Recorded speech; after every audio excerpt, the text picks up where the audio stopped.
প্রবাসীদেরকে বলতে চাই যে এখানে যারা আছেন তারা যেন মন দিয়ে কাজ করে এবং বাংলাদেশের সুনাম অক্ষুণ্ণ রাখে, এটাই আমাদের প্রত্যাশা। আসসালামু আলাইকুম। আপনি আসছেন সৌদি আরবে, আলহামদুলিল্লাহ। সৌদি আরবের একটা সুন্দর এরকম প্রোগ্রাম আমাদের বাংলাদেশের জন্য একটা গৌরবের, আমার সম্মানের। আপনি কি মনে করেন সৌদি আরবের যে আগের অবস্থা থেকে বর্তমান সৌদি আরবের অবস্থা কি উন্নতি হয়েছে?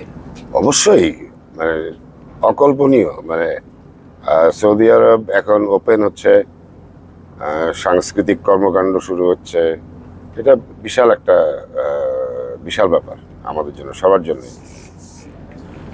জি, আমি হানিফ সরকার উজ্জ্বল আরটিভির প্রতিনিধি। আমি বলতে চাচ্ছি, প্রথম রিয়াদে এসেছেন, খোবারে প্রোগ্রাম করেছেন, আজকে আলহামদুলিল্লাহ জেদ্দাতে করেছেন। আপনার অনুভূতিটা কেমন? প্রবাসীদের জন্য কি মেসেজ আছে আপনার?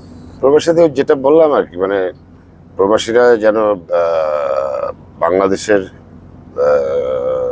সম্মান অক্ষুণ্ণ রাখে এবং তারা যেন মন দিয়ে কাজ করে এবং বাংলাদেশের সম্মান ধরে রাখতে পারে।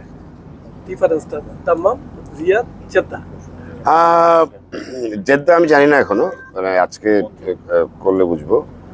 তবে দাম্মাম, রিয়াদ সবই আমার কাছে একই মনে হয়েছে। মানে বাঙালি সবাইকে পেয়েছি ওখানে, সব জায়গায়।